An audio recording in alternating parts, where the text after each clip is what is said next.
Shabbat Shalom. Thank you for coming. And today we are starting in Exodus.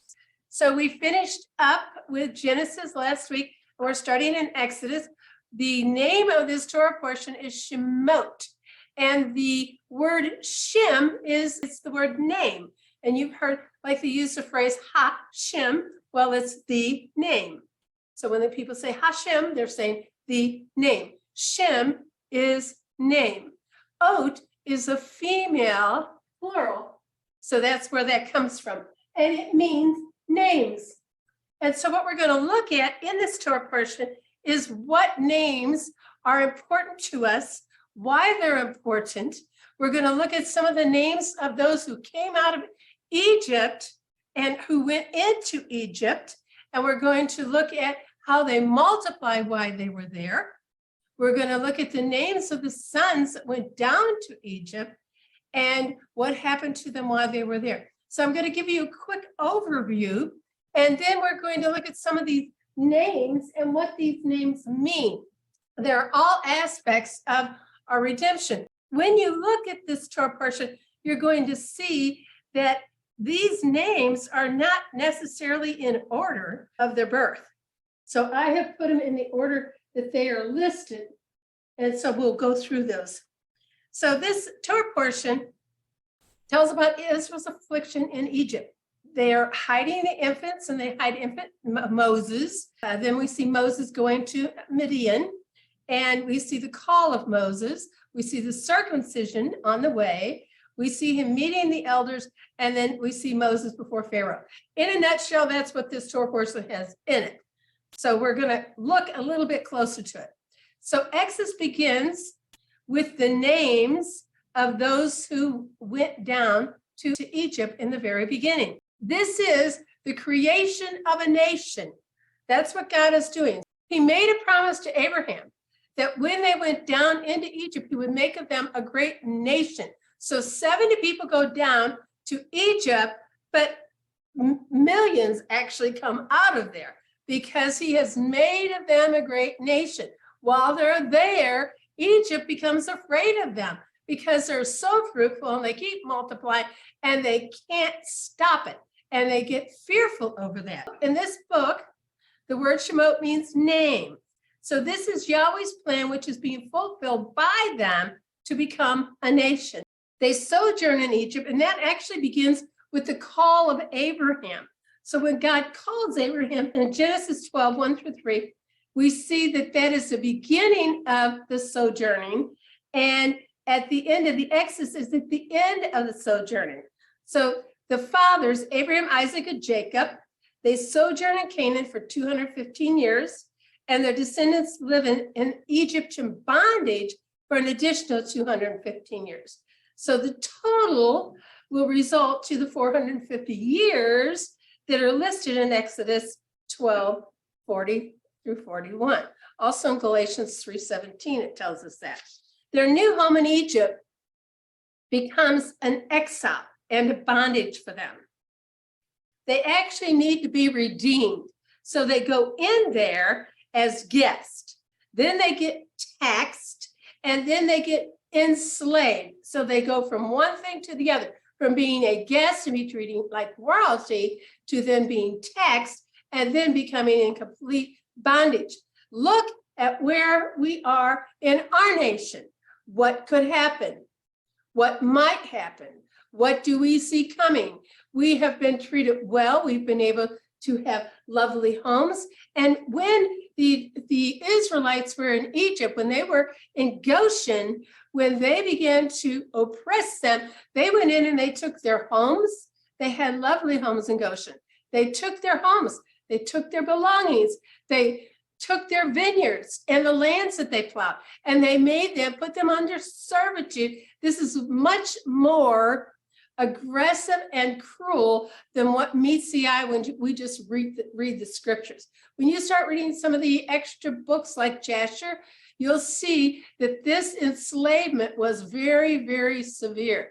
It was very cruel and very severe. They have ended up being enslaved. What happens to them through this whole thing? God is not ready to bring them out yet. And there is a time frame that he intends to bring them out. He told them it would be 430 years, and that 430 years has not come yet. It's like us waiting for the end of the 6th millennium for Yeshua to come for us.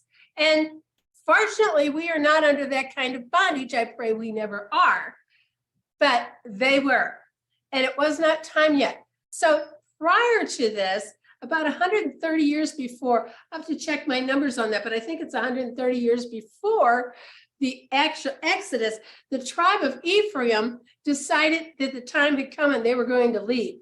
And they went out on their own. They didn't take any food because they were basically escaping. So they took no food with them, but they're thinking, well, we have money, we could buy it along the way. They get to the Philistines and they come across herders that have sheep and goats, and they try to buy it from them, they won't sell it to them. And they end up in a battle, and ultimately the Philistines come out and they annihilate that whole tribe of Ephraim. They leave their bones scattered in the valley. And so this is one of the reasons you see that Israel is afraid to make this break on their own, that they know they have to wait. It's very much like Daniel when he read at the end of days where he said, we're in captivity 70 years. And he starts praying and asking God, how is this going to happen? Because I see it in the scripture that after 70 years, we're going to be set free. We're going back to Israel. And so it takes a battle in the heavenlies for the answer to come to Daniel. But what's happening here is there was a time frame that God had set out when he spoke to Abraham from the very time of the parting of the pieces, when he walked through the pieces and Abraham fell asleep and he made a covenant with him. And he said that for 430 years that they would be oppressed. Well, for 430 years, they were sojourning that whole time, sojourning. And then they go down to Egypt and they're sojourning again. Only this time they become slaves. While they're there, God builds real character in them. He builds character in a way that they begin to have compassion on other people that are slaves. They've been there. They've been through that. They've learned then to move in kindness, which is one of the things that we learn in Torah, is to move in kindness. But they haven't let go of their faith, and they haven't intermarried. And because they haven't intermarried, it's another big thing for Egypt. They look at them and they see them as a nation within a nation, and they're afraid of them. There's another story in the book of Jasher where it tells that remember last week I told you that Esau came and challenged them over the grave at Machpelah when they buried Jacob. Well, because of that, they took back some of Esau's family into captivity into Egypt with them. And so eventually Esau's family comes against them in Egypt. And the Egyptians won't let them go out to fight because they're afraid they're going to turn against them. And what happens is that the Egyptians get their fanny beat. Instead, like 150 of the Israelites go out and they fight these people and they put them on the run. And when they realize the Egyptians have just deserted them and left them out there by themselves, there's a conflict. And so that's where a lot of this begins, where Pharaoh's going, if we have a war, they're going to turn against us. They're going to take a chance and they're going to turn against us when they get the opportunity. So there's a little bit behind Pharaoh's fear of them. There's a lot of stuff that we don't see just by reading the scriptures. There's a lot that's not filled in. Just like last week, we looked at that last chapter of Genesis, and in the very last chapter of Genesis, it skipped 53 years. So there's a lot of things that we don't always see in the scriptures. Just filling in some of the blanks for you, it might help us to understand a little bit more what the conflict was here. And so what's happening is Pharaoh has called in his wise men, and he's asked, how are we going to stop these people from growing? They're fruitful. They just keep multiplying and multiplying. Well, it's a commandment of God to be fruitful and multiply. And his advisors, and I'll go through who those advisors are in a little bit, but they tell him, ultimately he takes the advice of Balaam. If you remember Balaam's one of his advisors. And he takes the advice of Balaam, and Balaam says, just kill him. Just whatever you got to do. And so that's when they decide that they're going to drown the babies. And not the girls, just the boys. because they don't want warriors. They don't want people that can fight against them.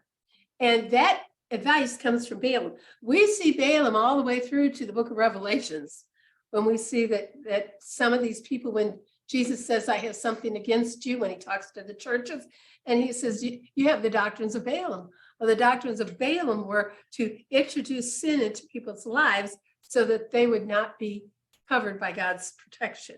If we stay in God's will and in his purpose and keeping his commandments, we're covered. We have protection. But when we enter into sin, we open up the door and the enemy has a right to come against us. That's what happens with Balaam, with the suggestions of Balaam. We'll see that when they're in the wilderness with him, and we see this again in this story here. Their new home in Egypt, it becomes a place of exile, a place of bondage. And again, they're being purified. As they're enslaved, they're being purified. They're bringing compassion into their lives. They have an appreciation for humanity and the treatment of others. And this is how Yah is perfecting them. We have to ask ourselves, what is God doing to perfect us? How are we coming into a place of having a love for humanity and of being compassionate for other people's situations? So when they come out as a great nation. Egypt is a place provided for their development into nationhood. And while during that period, they also have to wait for, he talked about the iniquity of the Amorites is not full yet. And we'll see that later on as we get into this book. They come out actually as 3 million total. When you look at how many people that they had with them, how many men and how many children and how many women, that's probably about 3 million strong. Because the children of Israel were fruitful, it says they were teeming. And that word teeming is used like, fish have schools and they're teeming, and they looked at them as if they were less than human. So they're looking down on the Israelites like they're not even human. We saw that same kind of thing, how they were looked at during the Second World War by the Nazis. They were looked at as less than human. They became very, very strong. And so they're beginning to fill Yahweh's promise. And when Jacob goes down, God says to him, fear not of descending into Egypt, because I will make of you a great nation. That's in Genesis 46:3. The planned redemption is after Joseph's death. So he dies at 110, and a new Pharaoh comes into power. This new Pharaoh doesn't remember or know anything about Joseph. If you think about our generations and how different our generations are just in 1 or 2 generations, when you think of the fact that some of us went to school and girls were girls and boys were boys, we wore dresses and we looked ladylike and we were expected to act ladylike. And we have a generation now that can be anything they want within a day. They can switch genders anytime during the day. We have seen a mass difference in a matter of generations. So when you think about, you had a Pharaoh who rules for like 90 years and he dies, and up comes his son. Joseph is dead and all of Joseph's brothers have died. All of a sudden, nobody remembers their history. We have the same thing in America. We don't remember our history. I saw yesterday where they put up a new statue in New York City, and it has the arms of a snake and horns on its head. It's definitely a demonic statue. And when you think about all the statues they tore down during COVID with all the riots, and they tore down statues that were historical figures for the history of this nation. So we took down our history and then we put up markers to glorify a satanic hold within that city. And it was on the courthouse. On the courthouse? On the top of the courthouse. They have now become a nation within a nation, and they are a threat. They're a huge threat. And Pharaoh looks at them as stronger than they are, and they are. He's afraid they're going to wage war against them. But listen, these guys, when you read these books about how powerful and how strong they are, no wonder it says 2 could chase 1,000. 100 could chase 1,000 and 2 could put 10,000 to flight. They could do that. They were really powerful people. God really gifted the Israelites in strength and in wisdom, in stability and stamina. It was just amazing how he strengthened them. And when you think about the fact that they're over in Goshen and they are separated from the world, and they've been feeding these people good, solid food, clean food, all of this time, and they're not subjected to anything else, and they are not polluted in any way, and they are marrying within their tribes, and God has kept them strong. Their DNA is staying strong all that time. They end up being a cursed people group that needed to be exterminated. That's how they were looked at in Egypt. They are a cursed people group that needs to be exterminated. So they gave them work to do with the intention of breaking their bodies and breaking their spirits. And instead, they just kept multiplying. You know, the scriptures tell us what Satan means for evil, God will turn to good. And that's exactly what he does. So they have been commanded to build these storage cities of Pithom, Pithom, Python, and Ramses. And these are cities that are built on sand, and they would need continual maintenance. So they would have them busy all the time, constantly building, constantly making bricks. In order to stop the growth, they decided to have the midwives to kill the babies when they were born. Well, the midwives they can't do it. And because they refuse to do it, God honors them. And what happens is that they go to Pharaoh and they say, the Egyptian women and the Hebrew women are not the same. The Hebrew women have their babies and they're up and about before we even get there. And Pharaoh actually believed that. And so he did not harm these midwives. So because he couldn't kill them that way, then he decides, well, we're just going to throw them in the river. They have a baby boy, they're required to throw it in the river. He is saying that they have rampant growth and they must be stopped. And, you know, we listened to this webinar last night about the WEF. And basically that's what they were saying. It's a depopulation agenda and they're saying population must be stopped. We must stop having children. And so then I listened to another video where they interviewed, they did a deposition in, I don't know if it was a foreign country. The accents were heavy, and I think it was Great Britain, but they were interviewing somebody from the pharmaceutical companies. And he told them that the pharmaceuticals that we are taking are actually a form of poison to our body. And that they actually can do harm to our body. They may help in the beginning, but ultimately they do harm to your body. And he said, but ultimately the goal is to affect the population, to affect the fertility rate and to stop conception. They said that's what all of our pharmaceuticals are designed to do. I wish I had that information so I could give it to you. If you want it, I'll go find it and bring it up for you. I try not to pass all this negative stuff on all the time, but it's information that sometimes we need to have that stuff. So this is the same mentality as my point. The same mentality that we're seeing in the earth today is mentality that they had in Egypt about the Hebrews. Get rid of them. And I can tell you that all of us here are probably looked at as useless eaters, useless feeders, and our carbon print is more than they want to put up with. So we, again, have to keep our eyes on Yeshua and know that we have another home. This is not our home. We have another home. As much as they would afflict, they would increase. So as much as they afflicted them, the more that they would increase. They become enslaved. They increase their workload. They punish foremans that are over them. And then one of the things about the midwives that I wanted to point out here is that they lie to Pharaoh about these Hebrew women.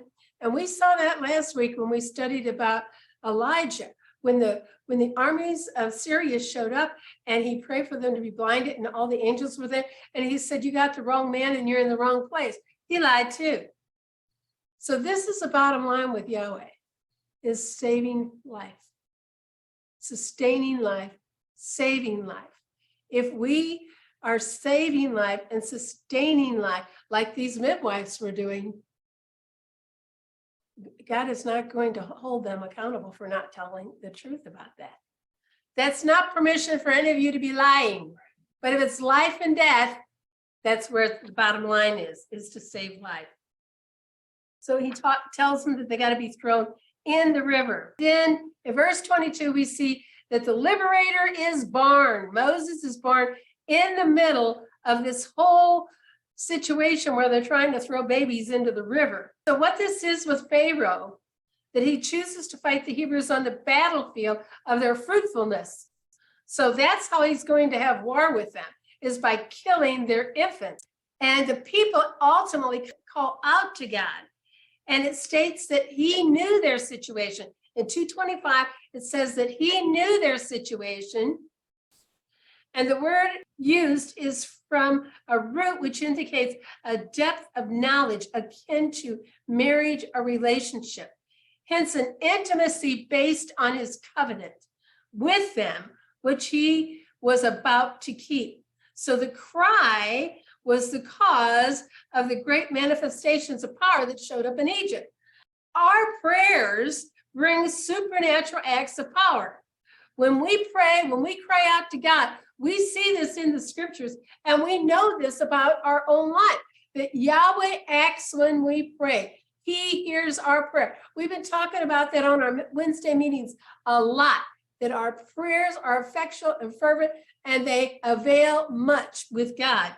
In the apostolic era, we see that there were positive results from the pressure that the congregation in Jerusalem was under.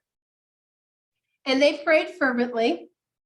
And what they prayed for, instead of praying to be delivered from the oppression, they prayed for the power to resist and to increase in the midst of it. So our responsibility, if we come under persecution, is not to run and hide, but rather to increase and to spread Torah and the message of Yeshua himself, his power and his spirit. That's how we're supposed to act, under his authority. We shouldn't fear persecution.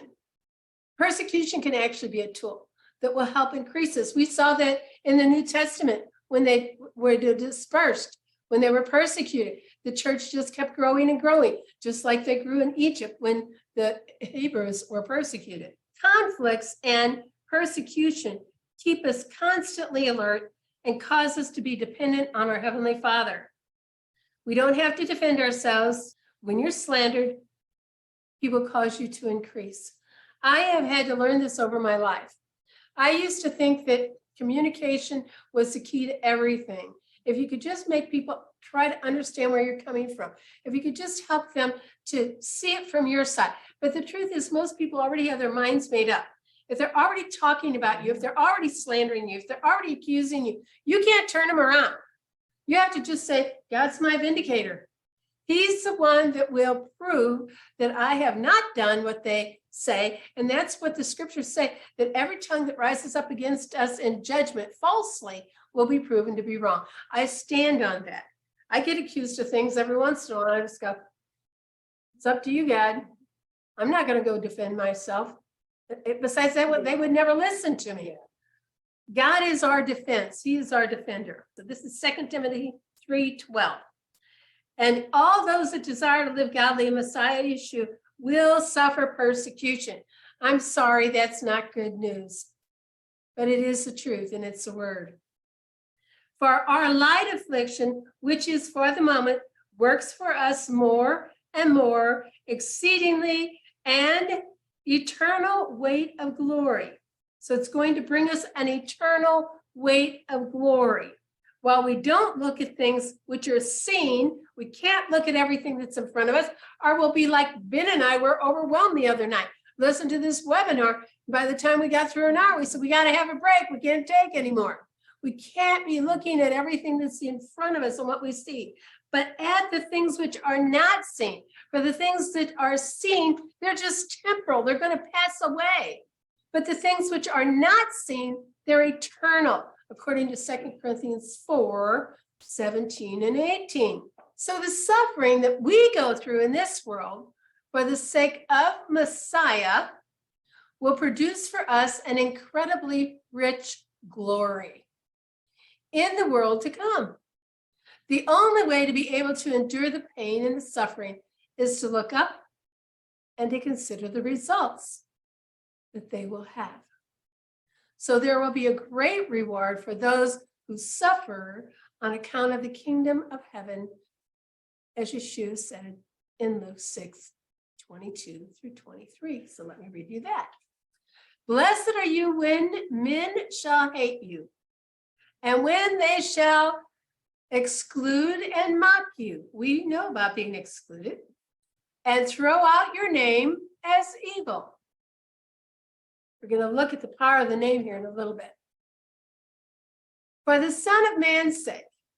So when they throw out your name for evil because of Yahweh or Yeshua, rejoice in that day and leap for joy. For behold, your reward is great in heaven. For their fathers did the same thing to the prophets. That's what happened. The prophets were spoken evil of as well. So the birth of Moses in this Torah portion will begin to turn the story. The deliverer is born and he's hid in a basket. I think that's interesting. Yeshua was born and he was wrapped in swaddling clothes and laid in a manger. It's kind of like he was hid too. So his 7-year-old sister Miriam takes this basket, puts it in the Nile River. You got to remember that the Nile River was full of crocodiles. So a basket would definitely be necessary. And yeah, the Nile River was full of crocodiles. Yeah. I didn't realize. Yeah. And what some of the history says is that when Pharaoh would go down to bathe, he was in a caged area. When he would go down to the Nile to bathe, he would be in a caged area where the crocodiles couldn't come through that.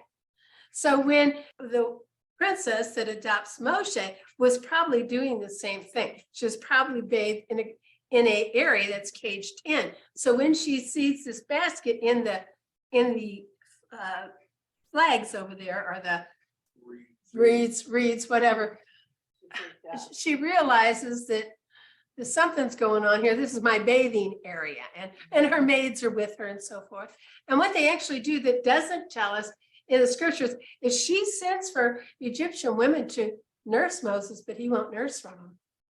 And so his sister Miriam is standing there and she said, would you like me to find a Hebrew woman that can help with that?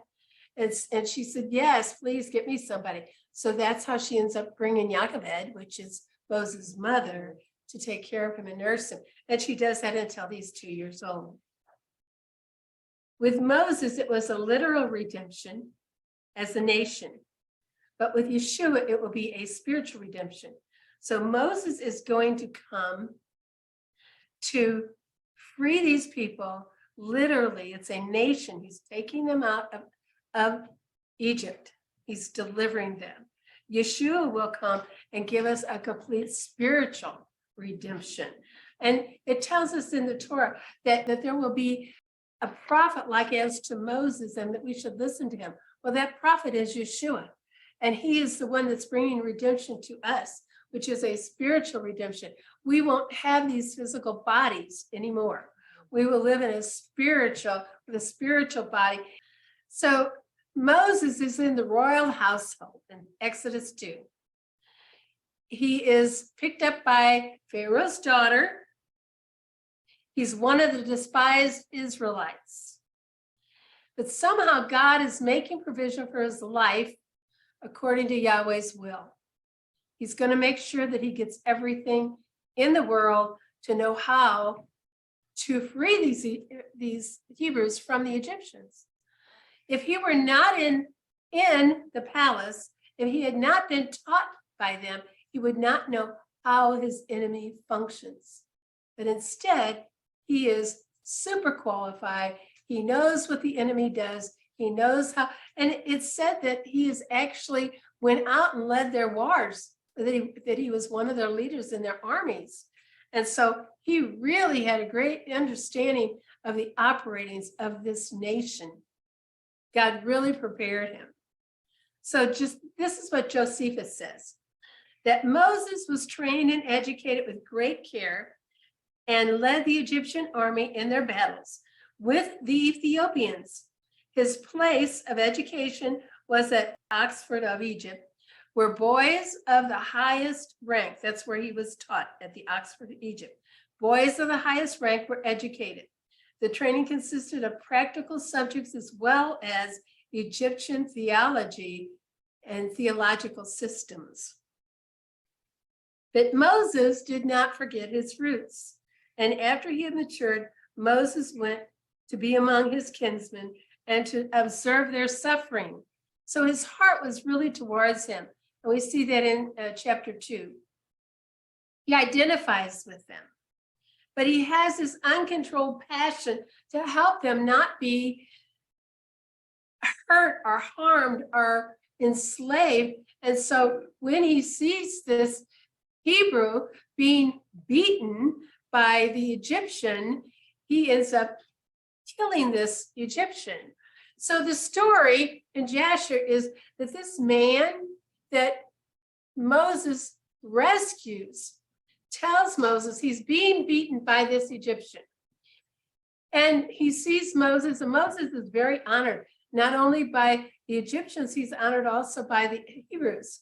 And this Hebrew slave sees him and he runs to him and he says, "This man came into my house and he defiled my wife. And he pulled me out and he's beating me." He said he defiled her right in front of me. So he came in and he raped his wife. So the man is not only being beaten, now Moses is really angry because he realizes that this Egyptian taskmaster has gone in and raped this man's wife. It's super cruel. It's more than just beating someone or making them work hard labor, but now it's plundering their homes, plundering their families, destroying their wives. Because for a Hebrew, his wife's been defiled. He can't go back into her. He's totally destroyed the family. So Moses is so angry, he kills this Egyptian. So it wasn't just the customary that he's using a whip on somebody like we kind of think. That's how I've always seen it when I read it before. But when you read these details, you see it's a little bit deeper than that. And you can see how his anger would flare. Moses actually tends to know his calling as a deliverer of his people, but he attempts to do it in the flesh before the time. So this is not yet the time for them to be delivered, and it's not going to be done the way that Moses has chosen to do it. This that happens, and then the next day he goes out, and two of the Hebrews are fighting among themselves, and he tries to correct them, and they say to him, "Well, who made you the Messiah over us?" Okay, so we pause for a minute. We're getting started again. What we talked about was that Moses' heart was towards the people. He had an inkling that he was a deliverer. And actually what it tells us in Jasher, that before he's born, before he's even conceived, that his sister has prophesied that there's a son coming and that he will be their deliverer. So actually what happens when these kids are being thrown into the river, the fathers have separated themselves from the women because they don't want them to conceive. They don't want their children thrown in the river. The women, on the other hand, are saying, this is a commandment. We're supposed to be fruitful and multiply.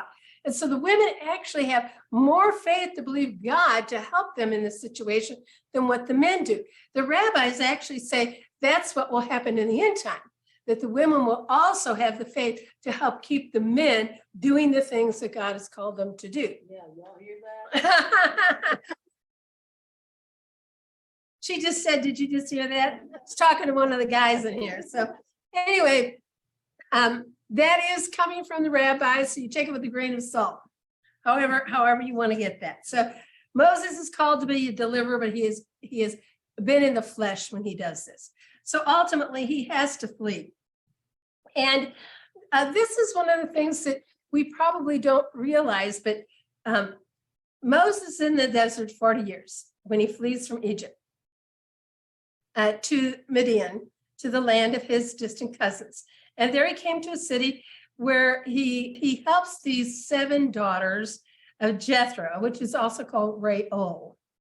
And if you remember where I left off just a minute ago, is that when he found the 2 Hebrews fighting, they said to him, "Who made you Messiah over us?" So that's how come he knows this is known and he's got to flee. So one of the things that we learned from the book of Jasher also is that when he gets ready to flee, he is frightened, and an angel actually comes before Pharaoh. He calls in his counselors, and an angel comes before him and is presenting as a counselor before him. And literally, he causes the image of Moses to be beheaded before Pharaoh, so that Pharaoh does not pursue Moses while he's fleeing. Another angel takes him by the hand, just like we have at Sodom and Gomorrah, takes him by the hand and gets him out of Egypt and directs him to the wilderness. So that's the story there. Then Moses is in the desert and he ends up with his wife, Zipporah. One of the things we haven't been told about Zipporah, her name means bird. We're talking about names today, but her name means bird. And actually in the book of Jasher, it says she was as honorable. She actually she became a Hebrew. She was grafted in. She followed Torah. And it says in the book of Jasher that she is as honorable as Sarah, or Rebecca, Rachel, and Leah, that she's an honorable woman, and that she does everything she can to help Moses to stay that way as well. So when they have this first child named Gershon, he does not circumcise him because his father-in-law, Jethro or Rael, is against the circumcision. So he doesn't do it. But the second one gets circumcised. So when we see him getting stopped on the road because he hasn't circumcised that child, that's why his wife, she's actually protecting him when she takes something sharp and circumcises that first son, because she knew, according to the law, that should have been done ahead of time. And so what's happening is this is a demonic angel that is after him because he's got an open door.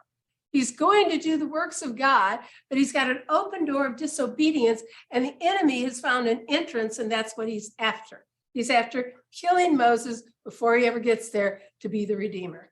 Does that make sense? Yeah. Okay. Because sometimes we look at that and it just doesn't, we read that and it just like, huh? So to me, that filled in some blanks for me. He flees from Egypt, and Yahweh, in the meantime, has heard the groanings, and he remembers his covenant with Abraham, Isaac, and Jacob. God saw the people in Israel, and he knew, according to Exodus 2:26, says he knew. So Moses' preparation, the first part of it, Moses' preparation was to know the enemy by growing up in the palace. He learned the ways and the customs, the knowledge of the Egyptians, that he needed to know the ways of Pharaoh's court and what to expect in the opposition and how to handle it. I just think that's amazing how God prepares us for things. I said to Ben this morning, I said, I'm so glad I took speech in college, because when I started, I couldn't stand in front of anybody without crying. I was so nervous all the time. And I thank God that he prepares us for what's coming. We don't know what's coming, but he prepares us. As well as knowing the enemy, he also needed to know his own people. So being raised by his own mother and learning from her the ways of his own people, it's important to him. So later on, we're going to see that their misery and their affliction, that he was able to identify with them in that and be motivated to do something about it. So he chose to be mistreated along with the people of God rather than enjoy the pleasures of sin for a short time. And we see that in Hebrews 11. 11:25 is what it tells us, that Moses chose to be mistreated along with the people of God rather than enjoy the pleasures of sin for a short time. So the third area of knowledge that Moses needed was to know himself. His uncontrolled emotions, in his sense of injustice suffered by his people, was an area of his flesh that he needed to overcome. Also, he needed to become a nobody, to become sufficiently humbled for God to use him in such a mighty way. that should speak to us. He works with the sheep, and he has patience with the sheep. And what's happening as he works with the sheep, that God is using that to prepare him, building character in him, preparing him for leading Yahweh's sheep through that very same wilderness. So when Moses sees God in the burning bush, and by the way, I think that's interesting, it's a thorn bush. When I think about the thorn of crowns around Yeshua's head, that just kind of rang a bell to me that it was a thorn bush. And finally, he has this encounter with Yahweh himself. And he sees himself in the light of Yahweh's holiness. So previously, he wished to deliver his people with his own strength. But now God has called him. He's been sufficiently humbled. And now he's so humble that he feels his own personal insufficiencies, that he would rely on the power of God and not on any of his own abilities. Before, he was relying on what he had learned in the natural. Now he's been humbled to the point that he's afraid to go. He didn't want to go. Don't send me, God. And yet God is saying now he knows that when he goes, he has to go in my strength. So Israel's always compared to the flock. And she is the flock of Yahweh. And her leaders are called shepherds, appointed by her ultimate shepherd, Yahweh himself, is what Moses is, appointed by Yahweh. He describes himself as the good shepherd, Yeshua does.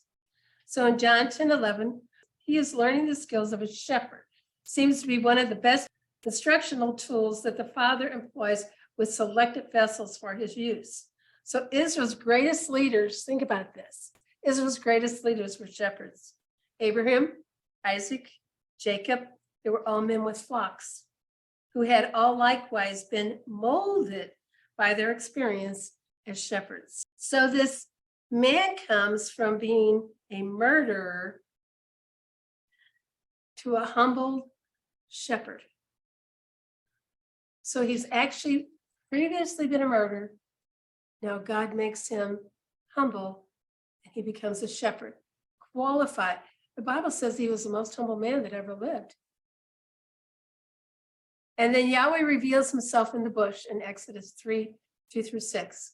Moses is a very different man from the one who relied on his own wisdom and ability to fulfill the call which he knew was upon his life before he left Egypt. So the Holy One of Israel has a broken vessel for use in his work with his people Israel. He is no longer in his own power, but he is meek. He's actually lacking confidence, but now Yahweh could trust him with the assignment of delivering his people and to be the true shepherd of his flocks. Think about all the things that we feel like that we're called to do when we're young, the ambitions that we have and the things we're going to do, and sometimes they just never happen. And then as we let go of some of those things, there's a teaching on the death of a vision where it talks about a seed that goes into the ground, that it's got to die before it brings forth a plant. All of us, before we are qualified to minister, have got to die to ourselves before we can be qualified to minister effectively. There's a lot of people out there ministering that have never died to themselves. They're still operating in their own strength. But a true shepherd will be one who has humbled themselves and allowed Yahweh to work through them and totally depended upon him.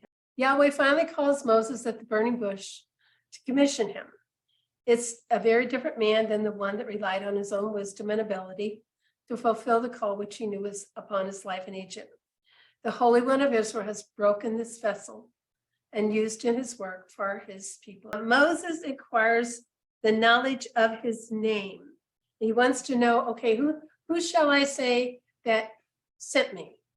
And if you remember when Jacob battled with the angel, he wanted to know his name too. So this is the first time that Yahweh says what his name is. His name is not Adonai. His name is not El Shaddai. His name is Yod He Vav He. And so we're going to talk a little bit about what that might sound like for us to be able to speak. So ultimately, Moses and Aaron, they come back. He has Aaron go out to meet him, and we'll look at that when we read it. He appears before Pharaoh, and Pharaoh replies, well, who is Yahweh? And it actually tells us what Pharaoh does is he goes into the sephers or into the scrolls to see if he can find Yahweh's name. He's never heard of him. And he has his wise men to go look and see who is this Yahweh that they want to go worship in the wilderness. And he can't find him. So he doesn't think that this guy has any power. He thinks this is something they're making up. What happens after Moses and Aaron goes to Pharaoh, he just makes things harder. They flog the Hebrew foreman, and they give him impossible quotas. So the foremen blame Moses and Aaron for worsening their situation, and then Moses complains to God. And this is what he says. At the end of this Torah portion, Moses goes to God, and he says, you sent me in your name. In your name. And this is what happens. It's made it harder on him. And then Yahweh says, you shall soon see what I will do to feed. Because of a great might, he shall drive them from his land. So Yeshua says, you're going to see what I'm going to do. So now these are the names of the children of Israel, which came into Egypt. Every man in his household came with Jacob. Reuben, Simeon, Levi, and Judah. Issachar, Zebulun, Benjamin, Dan, Naphtali, Gad, Asher, and all the souls that came out. And I'm going through these quickly because we're going to go back through them on the board. And all the souls that came out of the loins of Jacob were 70 souls, for Joseph was in Egypt already. And Joseph died, and all of his brethren, and all that generation. The longest one of them lived was 137 years. And the children of Israel were fruitful and increased abundantly, and they multiplied, and they waxed exceedingly mighty, and the land was filled with them.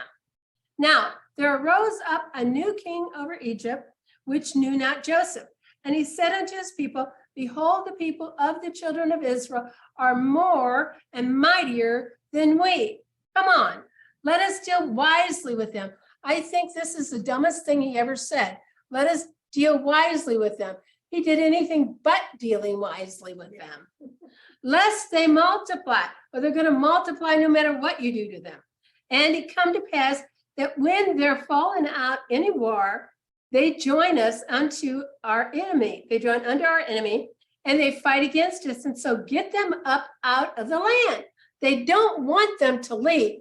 They're a mighty workforce.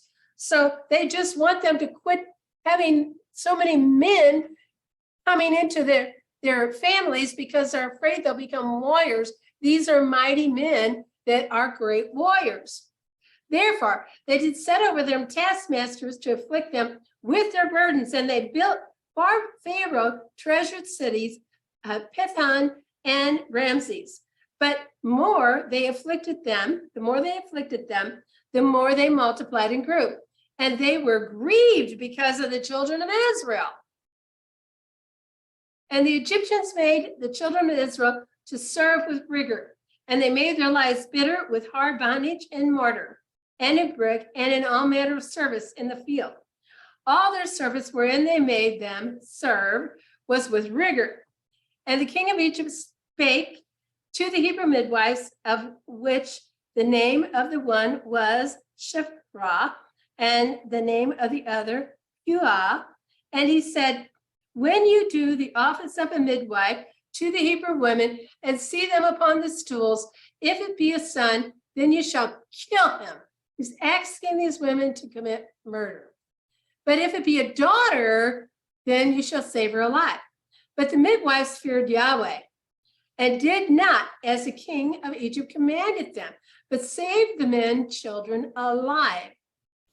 And the king of Egypt called the midwives, and he said unto them, why have you done this thing, and have saved the men child alive? And the midwives said unto Pharaoh, because the Hebrew women are not like the Egyptian women, for they're lively, and they are delivered ere the midwives come unto them. Therefore God dealt well with the midwives, and the people multiplied, and they waxed very mightily. And it came to pass, because of the midwives' fear of God, that he made them houses And Pharaoh charged all of his people, saying, every son that is born you shall cast into the river, and every daughter you shall save alive. So let's talk about some of this. So we're going to learn a lot about names in here. The name of the Torah portion is Shemot, which is names. So not only the names of Moses actually has about 8 different names. He had many different names, but others as well. And Solomon said this, that a good name is more to be had than riches. We would rather be known to have a good name, that what we say is just and true and honest, than to have riches. A name is important, and it's prophetic, and we grow into it. We are going to be looking into names, some obvious and some hidden. So I don't know if all of you even know what your names mean. And have you taken a Hebrew name? Have you asked God if he's got a Hebrew name for you? That might be a good thing to do. When I was a child, I did not like my name. Some of you have heard this before. My name is Sharon. In Hebrew, it's Sharona. That's a female pronunciation of it, is Sharona. But when I was a child, I was named after Maureen O'Hara, and so I was Sharon Maureen. And that was the closest my dad could get to O'Hara.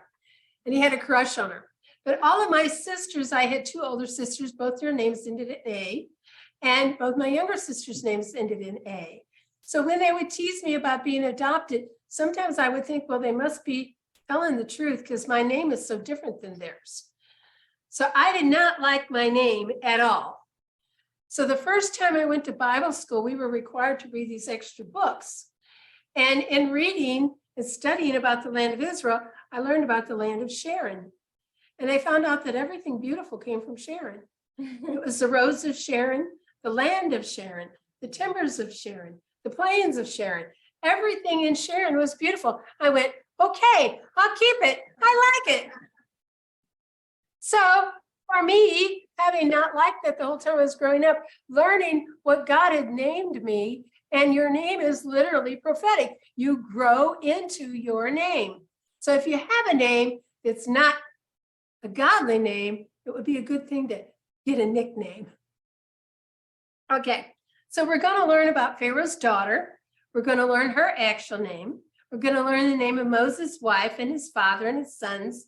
But most of all, we'll see the name of Yahweh given in this portion. That's why I have it in big red letters in the middle of this, because we have all the names of those that came up into Egypt with the Hebrews, but the most important name is Yod-Heh-Vav-Heh, Yahweh. So Shem is the word name, Ot is the feminine plural. And so what we see here is, in this Torah portion, is what we see is the importance of names. That's why it's called names. What's revealed in the holy name of Yahweh and his characters, what we want to look at. And every time we look at these Torah portions, we want to look and see what we can see about Messiah in these Torah portions. Because he is given a name, a character above all names. And we ask why? Because he was willing to lower himself to become a man and to humble himself to take the penalty for us. He is the prophet, like unto Moses, and he is given a name above every other name. It's the greatest example of selfless love in human flesh, is who Yeshua is. We're going to look at these names, and these names are not in order. So the names that came out of what we just read in that first chapter. These are the names of the sons of Israel who came into Egypt with Jacob, and every man came with his household. The word household means that they were not willing to intermarry. They kept within their tribes. To speak our Hebrew name means that you have to speak it in Hebrew language. So like I just said, my name is Sharon in English, but in Hebrew it's Sharona. So I just spoke Hebrew when I said that. So the sages say that each name in this Torah portion points to something in our Hebrew history. So what's in a name? Well, your Hebrew name gives identity. The Hebrew name reveals the character of God in the person. So we're going to look at what the names mean of the 12 tribes of Israel. A Hebrew name is a self-fulfilling prophecy. So the names of the son of Israel each represent a different aspect of redemption. So let's look at Reuben first. Reuben's name means seen. And this is what Yahweh said. I have surely seen. So Reuben means to see. So in this Torah portion, Yahweh surely has seen.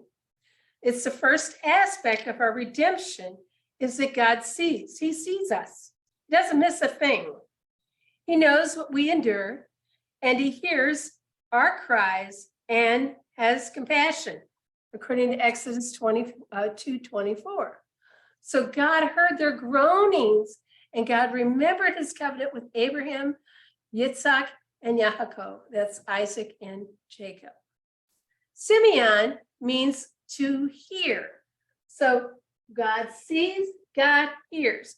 We use that same verse that he hears. And God heard their groaning, and God remembered his covenant with Abraham. So the aspect of redemption is that he hears our groanings. It's nothing going on in your life that he hasn't been likewise tested. And then Levi. Levi means my heart in Hebrew. So we see that in Zechariah 2:15. When that time comes, many nations will join themselves to Adonai. This is about being grafted in. They will be my people, and I will live among them. Then you will know that it was Adonai Sabaoth, Yahweh Sabaoth, Lord of hosts, who sent me to you. Levi is dispersed throughout all the tribes. We talked about the disbursement last week. He's dispersed throughout all tribes to bring us to Messiah. So I will live among you is like being your heart. He lives among us, is what the scripture says. It's an aspect of redemption to have him live among us. I told Ben I had this revelation the other day. And that is that Yeshua said he came not but to destroy the works of the devil. That's what he came for, was to destroy the works of the devil. So if he lives in you and you have fed that spirit of him in you, and you have put in the word, then your very presence in this earth is part of destroying the works of the devil. Yeah, does that make sense?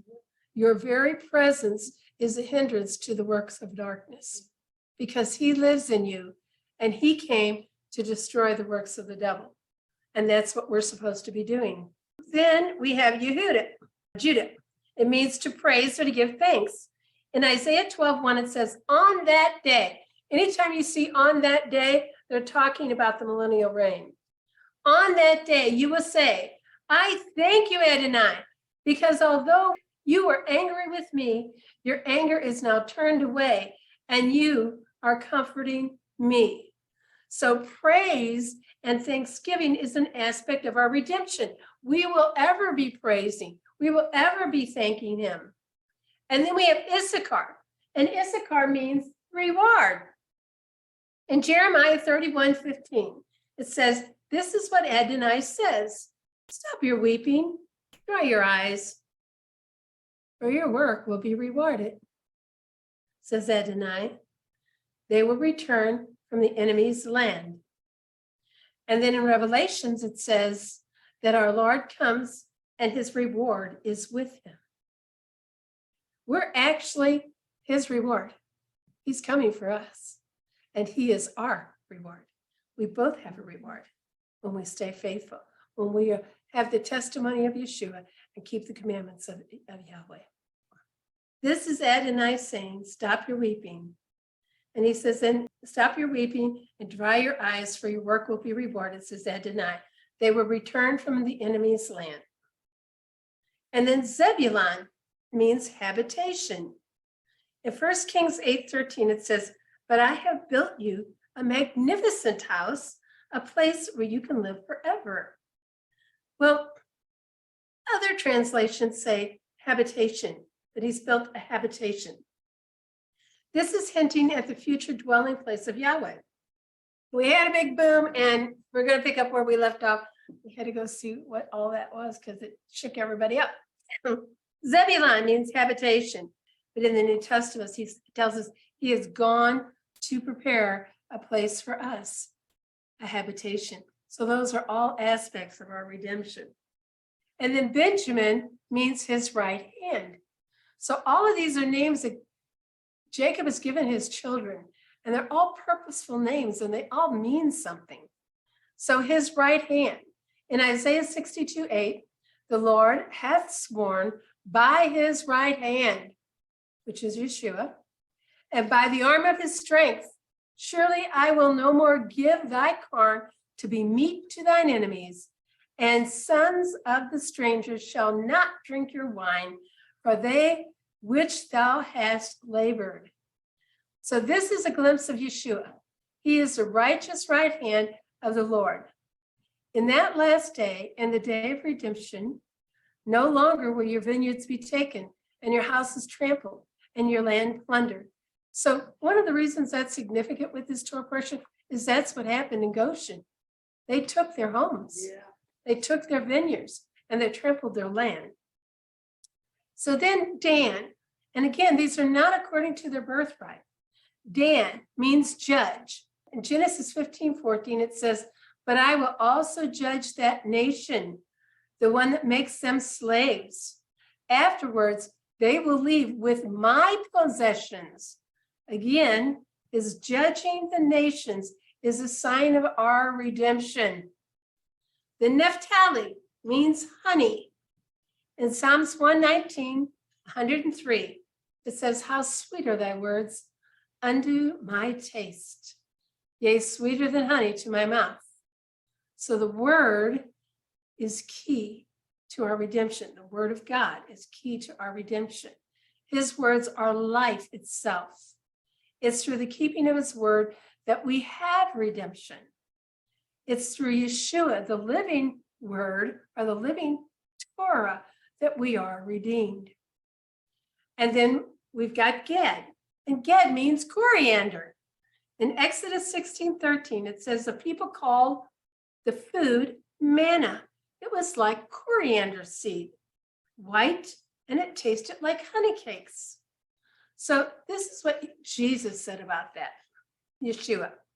Yeshua said to them, yes, indeed, I tell you, it wasn't Moses who gave you the bread from heaven, but my Father is giving you the genuine bread from heaven. For God's bread is the one who came down out of heaven and gives life to the world. And they said to him, sir, give us this bread from now on. And Yeshua comes on the scene here, and this is what he says. I was the manna. I was the manna in the wilderness. In John 6:35, Yeshua answers, I am the bread, which is life. Whosoever comes to me will never go hungry, and whosoever trusts in me, he will never be thirsty. So we see a glimpse of Messiah, even in the manna that poured down in double portions before the Sabbath. But here we are in the beginning of the 7th millennium, or at the end of the 6th. We should be expecting a double portion for our journey as we complete our walk before his return. We are at the end of the 6th day, and we're getting a double portion of understanding of Messiah. It's just a beautiful correlation. Then we have Asher. Asher means blessed or praised. Well, Malachi 3:12 tells us, and all nations shall call you blessed, for you shall be a delightsome land, says the Lord of hosts. And he's speaking to Jerusalem. So this is why we see the prophets, that everyone wants to go up to Jerusalem.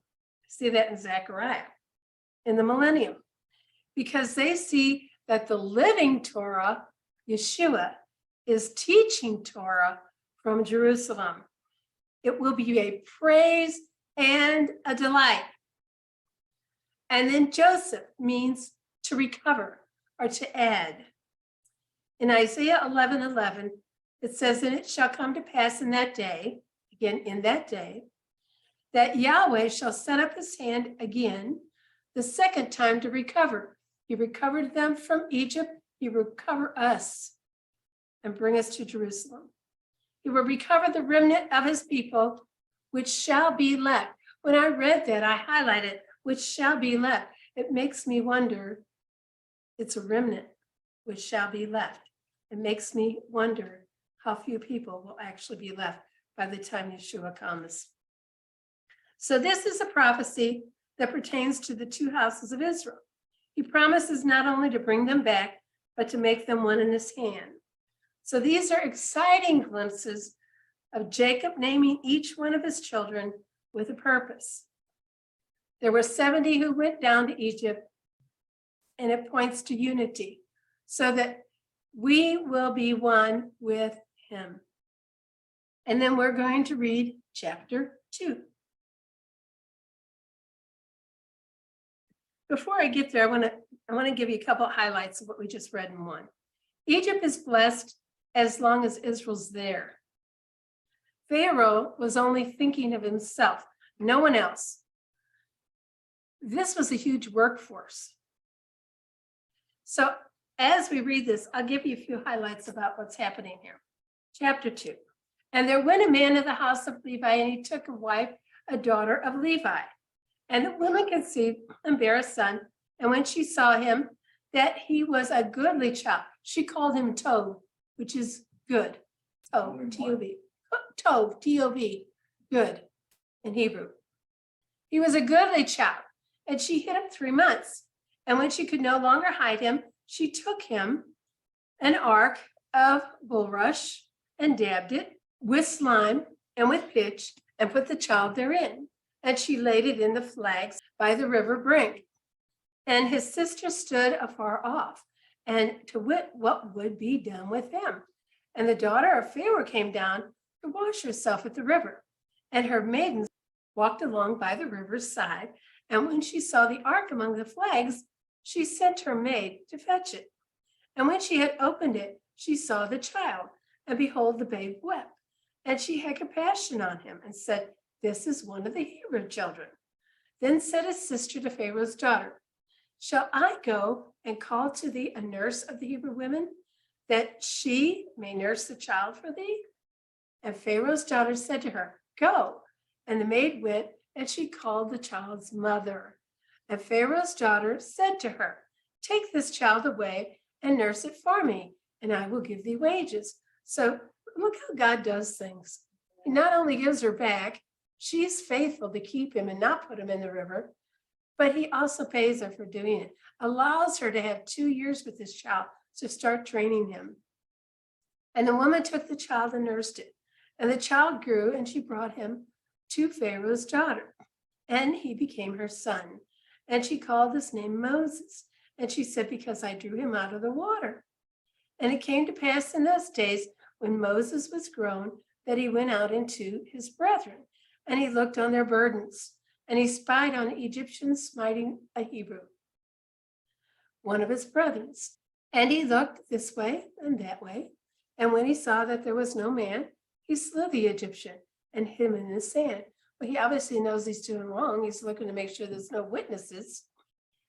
And when he went out the second day, behold, 2 men of the Hebrews strove together. And he said to him that did the wrong, wherefore smitest thou your fellow? And he said, who made thee a prince and a judge over us? Intendest thou to kill me as you killed the Egyptian? And Moses feared, and he said, surely this thing is known. Now when Pharaoh heard this thing, he sought to slay Moses, but Moses fled from the face of Pharaoh, and he dwelt in the land of Midian. And he sat down by a well. Now the priest of Midian had 7 daughters, and they came and they drew water, and filled the troughs to water their father's flocks. And the shepherds came and they drove them away. But Moses took up and helped them and watered their flocks. And when they came to Reuel, their father, so this is Jethro, he said, how is it that you come so soon today? And they said, an Egyptian delivered us out of the hand of the shepherds, and also drew water enough for us and water the flocks. And he said unto his daughters, and where is he? Why is it you have left this man? Call him, that he may eat bread. And Moses was content to dwell with the man, and he gave Moses Zipporah, his daughter. And she bare him a son, and she called his name Gershon. Gershon means stranger, far or foreigner. For he said, I have been a stranger in a strange land. And it came to pass in the process of time that the king of Egypt died, and the children of Israel sighed by reason of the bondage, and they cried, and their cry came up to Yahweh by reason of the bondage. And God heard their groaning, and God remembered his covenant with Abraham, Isaac, and Jacob. He made that individually with each one of them. And God looked upon the children of Israel, and God had respect unto them. So he's looking, he's listening, he's paying attention. There's a lot of other stories about this time period for Moses. And later on, we see where Miriam and Aaron are disturbed about his Ethiopian wife, and people go, well, where'd the Ethiopian wife come from? But if you look in the Book of Jasher, it tells a story how he goes to Cush first, and he actually rules over Cush, that he's actually, according to them, he left at 19, he didn't leave at 40, but we got the word and we're going with the word. So, but it would explain where the Ethiopian wife. Now Moses kept the flocks of Jethro, his father-in-law, the priest of Midian, and he led the flock to the backside of the desert, and he came to the mountain of God, even to Horeb. I want you to think about where he is. He's at Mount Sinai. That's where he is. So when God says, take off your shoes, you're at holy ground, he's at Mount Sinai. Horeb is Mount Sinai. This is where he's going to bring the children of Israel back to. So he came to a mountain, even to Horeb, and the angel of the Lord appeared unto him in a flame. So again, they call this the angel of Jehovah. In a fire out of the midst of the bush. And he looked, and behold, the bush burned with fire, and the bush was not consumed. And Moses said, I will now turn aside and see this great sight, why the bush is not burned. And when the Lord saw that he turned aside to see, Yahweh spoke or called unto him out of the midst of the bush. And he said, Moses, Moses. And he said, here am I. And he said, draw not nigh hither, put off your shoes from off your feet, for the place whereon thou standest is holy ground. You think about the priest garments, there's no shoes on the priest. They're on holy ground. They're in the presence of God. Moreover, he said, I am the God of your father, the God of Abraham, the God of Isaac, the God of Jacob. And Moses hid his face, for he was afraid to look upon God. And Yahweh said, I have surely seen the affliction of my people, which are in Egypt, and I have heard their cry by reason of their taskmasters, for I know their sorrow. So he knows about it. And I am come down to deliver them. He has come down to deliver them out of the hand of the Egyptians, and to bring them up out of the land unto a good land, and a large, unto the land flowing with milk and honey, and unto the place of the Canaanites, the Hittites, the Amorites, the Perizzites, the Hivites, and the Jebusites. Now therefore, behold, the cry of the children of Israel is come up to me, and I have also seen the oppression wherewith the Egyptians oppress them. Come now therefore, and I will send thee to Pharaoh, that thou mayest bring forth my people, the children of Israel, out of Egypt. And Moses said unto God, who am I, that I should go unto Pharaoh, and that I should bring forth the children of Israel out of Egypt? And he said, certainly, I will be with thee. That's what he said to Jacob when he went down to Egypt. And this shall be a token unto thee, that I have sent thee. When thou hast brought forth the people out of Egypt, you shall serve God upon this mountain. So you'll know, because this is where I'm going to bring you back to. And Moses said unto God, behold, when I come unto the children of Israel, and shall say unto them, the God of your fathers hath sent me unto you. And they shall say to me, well, what is his name? what shall I say unto them? This is the first time God is revealing his name. And God said unto Moses, I am that I am. And he said, thus shalt thou say unto the children of Israel, I am, has sent me unto you. And God said moreover unto Moses, thus shalt thou say unto the children of Israel, the Lord, and that word is Yod He Vav He, the Lord God of your fathers, the God of Abraham, Yitzhak, and Yaakov, has sent me unto you. And this is my name forever. And this is my memorial unto all generations. Go and gather the elders of Israel together and say unto them, the Lord God of your fathers, the God of Abraham, Isaac, and Jacob appeared unto me, saying, I have surely visited you and seen that which is done to you in Egypt. And I have said, I will bring you up out of the affliction of Egypt unto the land of the Canaanites, the Hivites, the Amorites, the Perizzites, the Hivites, and the Jebusites, unto a land flowing with milk and honey. And they shall hearken to thy voice, and thou shalt come, thou and the elders of Israel, unto the king of Egypt. You know, it says, and you should come, and thou and the elders of Egypt. We never see that in the scriptures that the elders of Egypt come with them.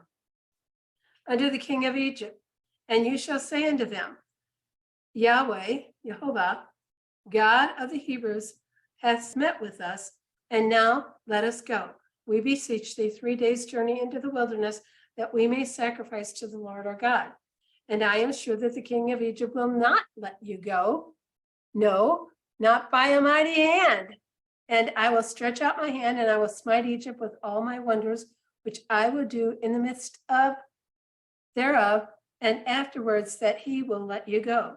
And I will give this people favor in the sight of the Egyptians. Then it shall come to pass that when you go, you shall not go empty, but every woman shall borrow of her neighbor and of her that she sojourneth in her house jewels of silver and jewels of gold and raiment, and ye shall put them upon your sons and upon your daughters, and ye shall spoil the Egyptians. So let's look at a couple of these things. So this is an extremely demonic Pharaoh. He does some of the things that you just cannot believe in. If the tally for the bricks is not done for the day, they come and they take their children right out of their home and they place them in the spot of the brick that the father did not make that day. And they martyr the child right into the building. And you can hear the cries of the children martyred inside of these buildings. That is in the book of Jasher. Then Balaam is one of Pharaoh's counselors. Amalek is the first one who comes out to war against Israel and they leave. He's one of their counselors. Job is one of their counselors. And Jethro, which is actually his father-in-law, they were all counselors of his. So Amalek says right away, just kill them. Abimelech says, well, enslave them, use them, make them profitable. Because that's right up his alley. Just use them. And he enslaves them to sin in Revelations, because that's where we see it talked about the doctrines of Balaam. He wants to enslave us to sin. Then Job just stays silent. So there's a time for all of us to stay silent. Job chose to stay silent. And so there's no Lashon Hara. Job does not want to speak evil against these people. And then Jethro actually fled from Pharaoh. Jethro actually tells him, you need to go back and look at the history of these people. You need to look at the history of Abraham and what happened with him when the kings took his wife Sarah. You need to go back and look and see how he overcame Nimrod. You need to go back and look and see how they fought with so many kings and they always won. This is whatever you do against these people will not prosper. And Pharaoh is just irate.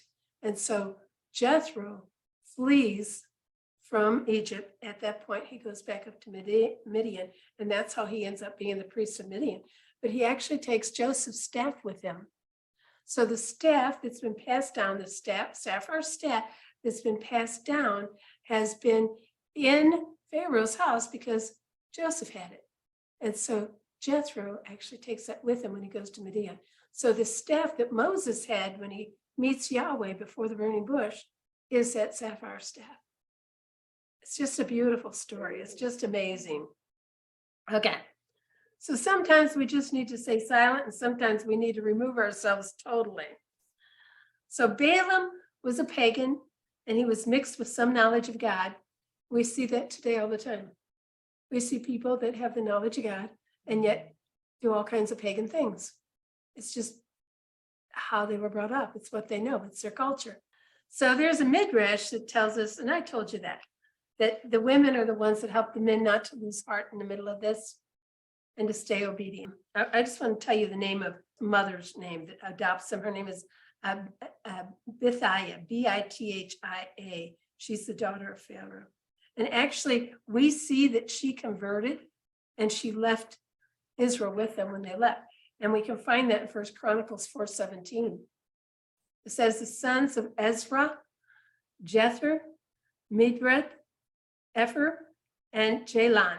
These are the sons of Bethia, daughter of Pharaoh. And she marries into the tribe of Judah. So she actually is converted and she leaves with them when they go. So in the book of Jasher is a story about Moses when he's 3 years old and when he sits on the lap of his mother. And they're at a banquet and Pharaoh has on his crown and Moses is in his lap. He reaches up and he grabs the crown of Pharaoh and he puts it on his head. And everybody around him is just going, oh my God, oh my God.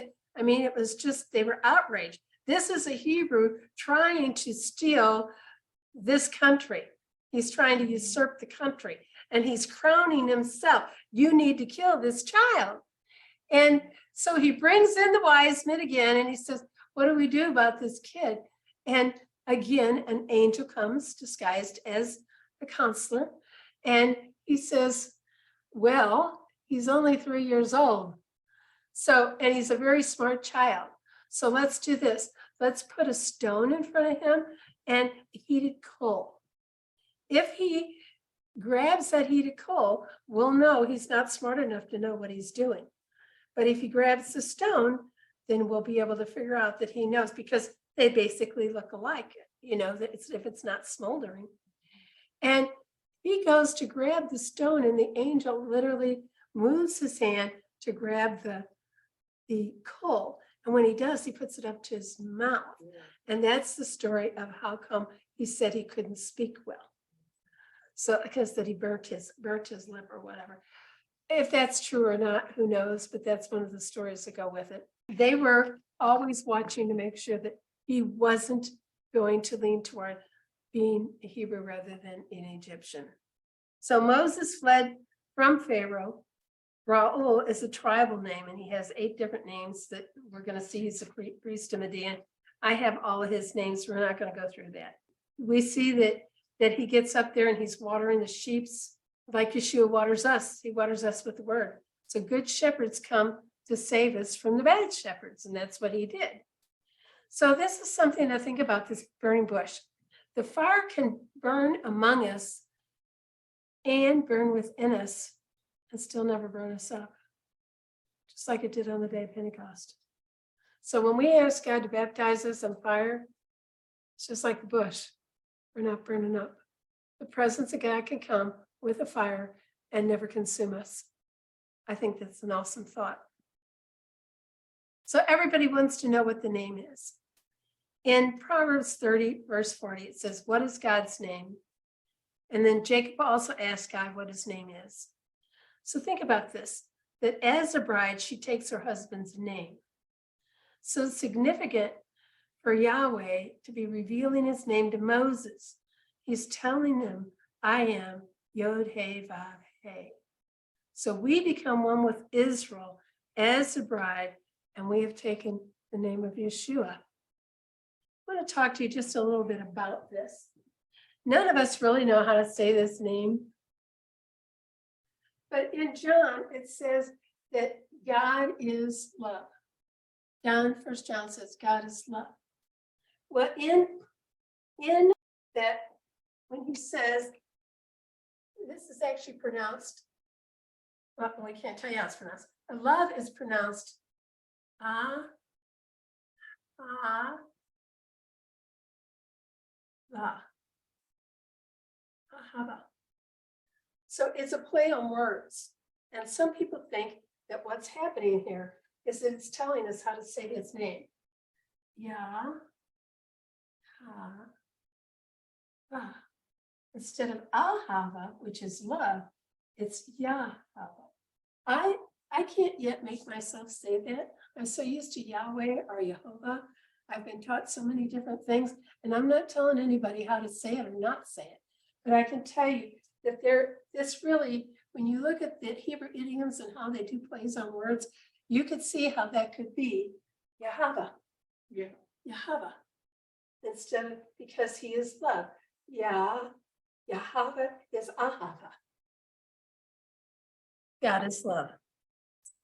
So that's how that's spelled. So it would be nice if we actually knew what our groom's name is.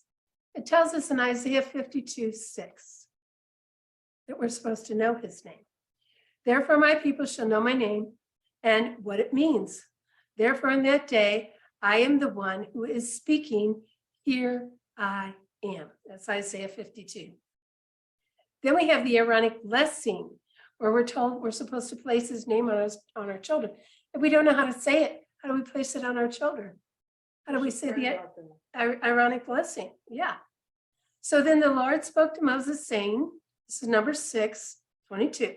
Speak to Aaron and his sons saying, this is the way that you shall bless the Israelites. Say to them, Yahava, bless you and keep you. It means to protect and sustain you, to guard you.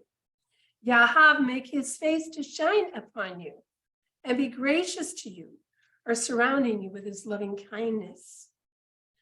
Yahav, lift up his countenance or his face upon you, that is with divine approval, and give you peace, a tranquil heart and life. So Aaron and his sons shall put my name upon the children of Israel, and I will bless them. So it would be really nice if we could all understand what his name is and find a way for us to all to say it the same way, because there's so many different ways to say it. But you can see how easily that could be Yahava, Yahava. In Isaiah 42:8, it says, I am Yahava, and that is my name. And my glory I will not give to another, neither my praise to graven images. So the speaking of the name was forbidden by Rome in 136 AD. They forbid the keeping of Sabbath and the use of Yahweh's or Yahava's name. So we know the consonants, but we don't know the vowels. So we know it is YHVH, but there aren't any vowels in the Hebrew. And that's why it's such a mystery to us. So in the Hebrew, there was no J or W. So it can't be Yahweh, which I'm accustomed to saying. There was no W. Where do I come from? Just people over They would say the B, they would say the B like a, yeah. There was no J and there was no W. So Jehovah can't be correct either. So the real sounds can't be Jehovah or Yahweh. The J started to be used in Germany. So in Exodus 3:13-15, we first see this Yod, He, Vav, He. This is my name forever. So Elohim is a title, it's not his name. Adonai means master. Yahava, Ahava. Ahava is H156, means love. And Yahava means he is the self-existing father of love. It kind of all goes together. When a person's character changes, he's given a new name. In John 17:26, he says, and I have declared unto them your name. So Yeshua declared unto his disciples his name. And I will declare it, that the love wherewith thou hast loved me may be in them, and I in them.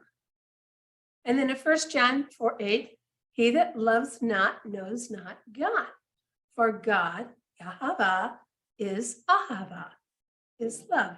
We're just mixing the vowels out of love and putting them in there, and that's how that we come up with that.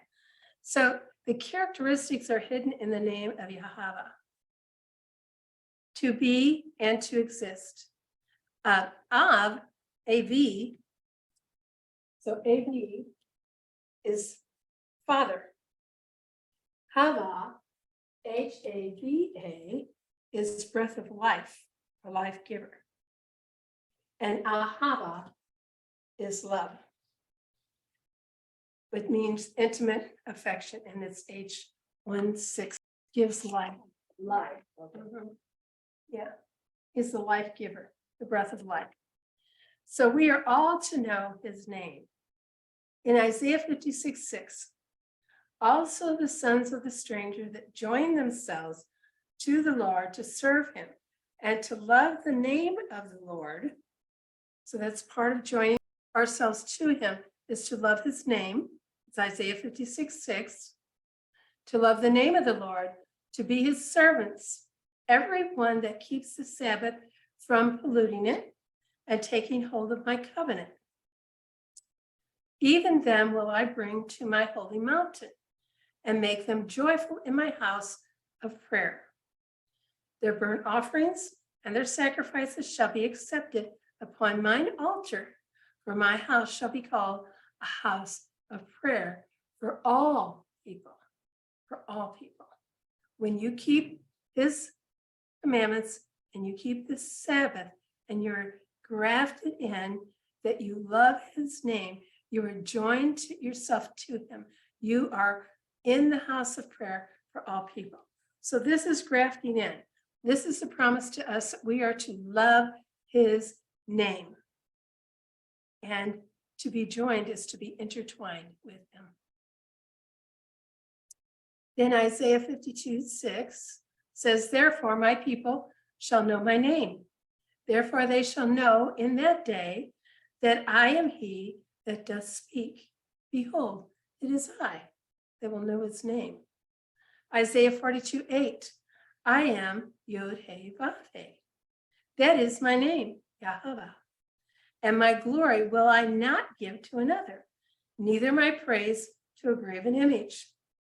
So Yeshua has made his name known to us.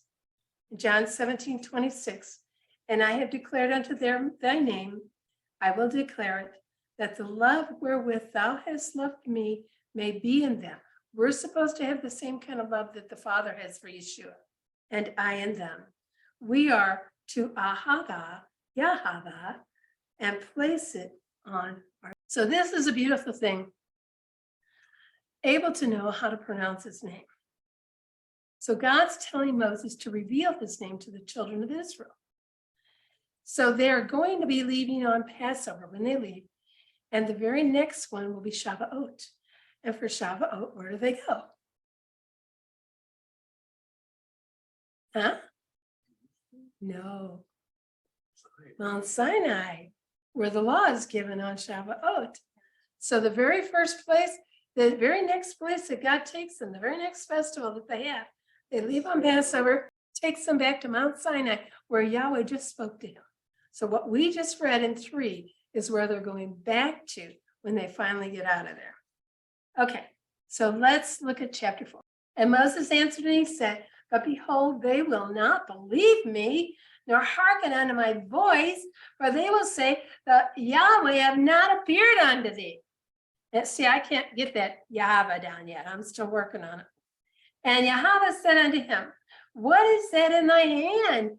And he said, it's a rod. Well, we just talked about what rod that is. And he said, cast it on the ground. And he cast it on the ground, and it became a serpent, and Moses fled from before it. So he has just said, he put words in the Hebrew mouth. He said, they won't listen to me. He's already judged them. So he's actually speaking an evil thought, Lashon hara. So the first thing that he sees is a snake. Well, the snake represents evil. Well, he sees the snake, and then he casts it to the ground. He casts it on the ground, and comes the serpent, and Moses fled from before it. And the Lord said to Moses, put forth that hand and take it by the tail. And he put forth his hand, and he caught it by the tail, and it became a rod in his hand again, that they may believe that the Lord God of their fathers, the God of Abraham, the God of Isaac, and the God of Jacob, hath appeared unto thee. And the Lord said furthermore unto him, put now thy hand into thy bosom. And he put his hand in his bosom, and when he took it out, behold, the hand was leprous as snow. Anybody get a correlation on that? When you speak lashon hara, when you speak evil of somebody, that's a cause of leprosy in the Bible. So when you see Miriam who speaks evil of Moses and makes accusations against him, she ends up with leprosy. So that is lashon hara, the evil tongue. So speaking, How's that spoken? huh? How you say that again? La, La. shan, hara. Lashon hara, the evil tongue in Hebrew. So he ends up having leprosy then. And then he said, put thy hand into thy bosom again. And he puts his hand into his bosom again, and he plucks it out of his bosom, and behold, it was turned again as his other flesh.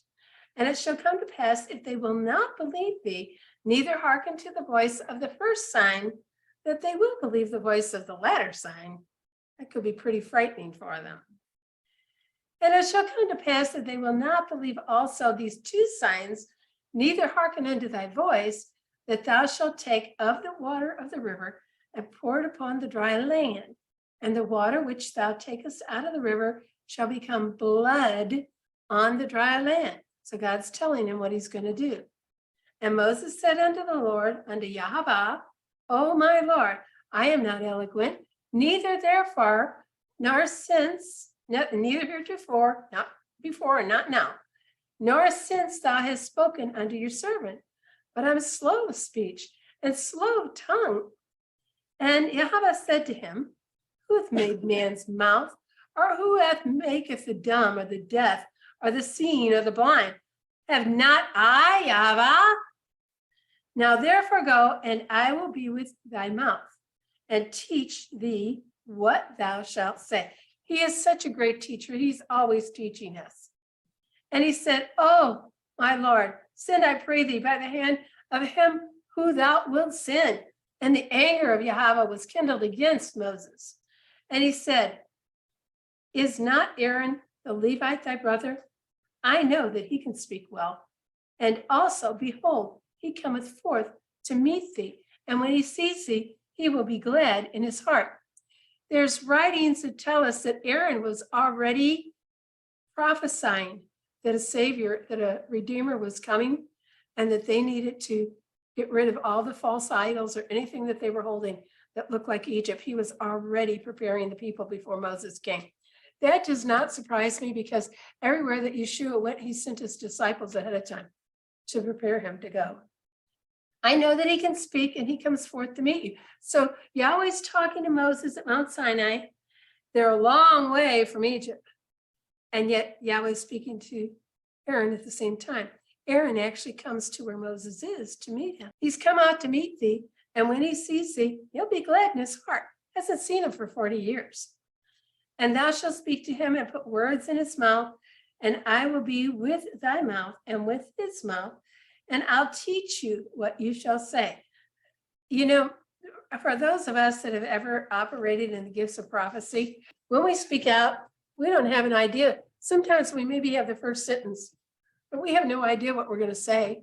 And we have to just be obedient and let God speak through us, because he's teaching us what he's going to say. Even as we open our mouth, he's teaching us what he's going to say. We don't always know. And he shall be thy spokesman unto the people, and he shall be to thee instead of a mouth, and thou shalt be to him instead of a God. So you're going to give him the words. And thou shalt take this rod in thy hand, wherewith thou shalt do signs. We're going to see that rod used all the way through the wilderness. And Moses went, and he returned to Jethro, his father-in-law, and he said to him, let me go, I pray thee, and return unto my brethren which are in Egypt. and see whether they be yet alive, because he don't know if they didn't kill him or not. And Jethro said to Moses, go in peace. And the Lord said to Moshe in Midian, go, return to Egypt, for all the men are dead which sought thy life. And Moses took his wife and his sons, and he set them upon an ass, and he returned to the land of Egypt. And Moses took the rod of God in his hand. So this is the rod of God.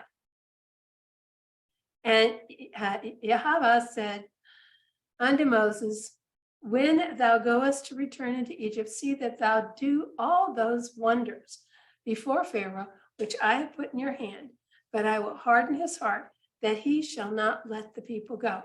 And thou shalt say unto Pharaoh, thus saith Yahweh, Israel is my son, even my firstborn. So he is his firstborn, but he is not his first begotten. Yeshua is the only begotten son. He is a unique son. So Israel is his firstborn. Yeshua is his begotten son.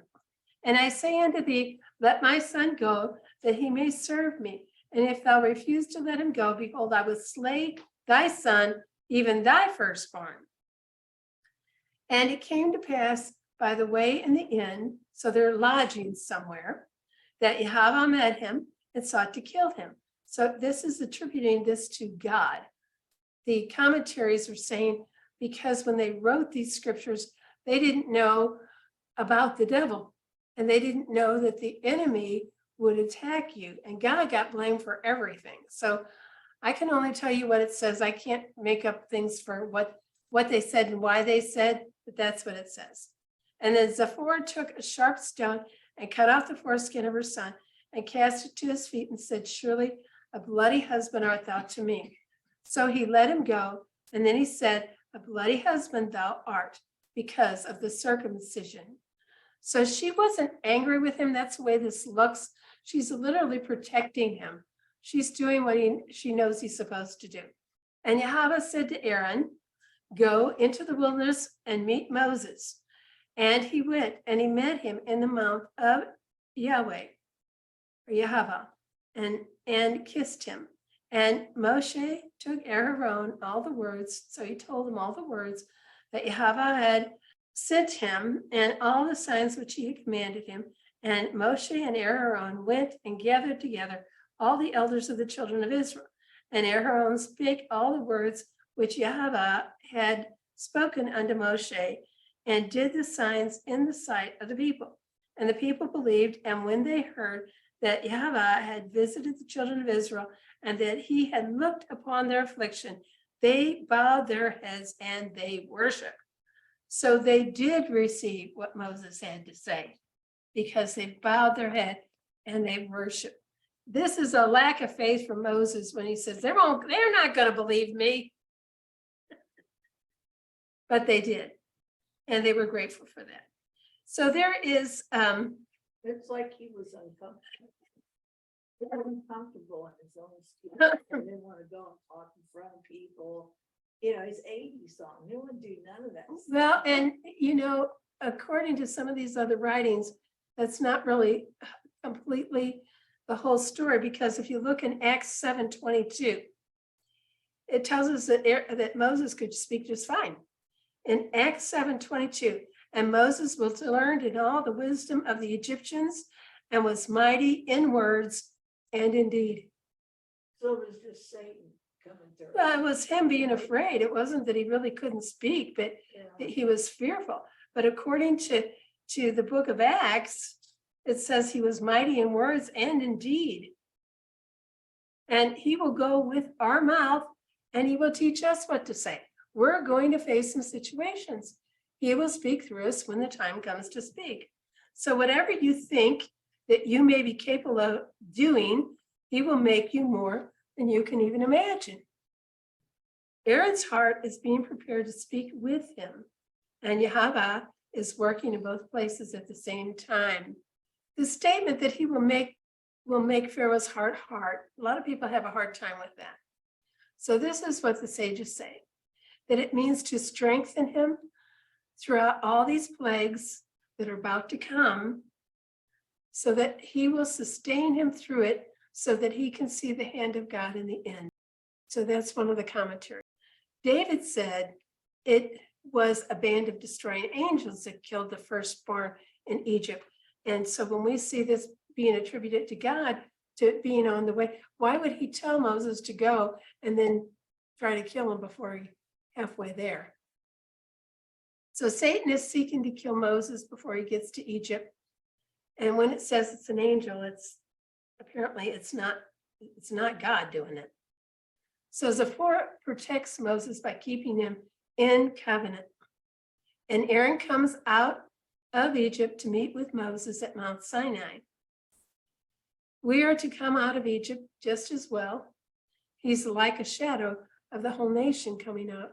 Let's go ahead and we'll read this last chapter.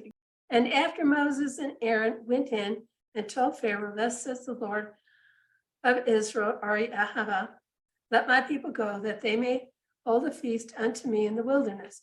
So we all know that they're going to hold a feast in the wilderness, but they're not going to do it on this side of the Red Sea. They're going to do it on the other side.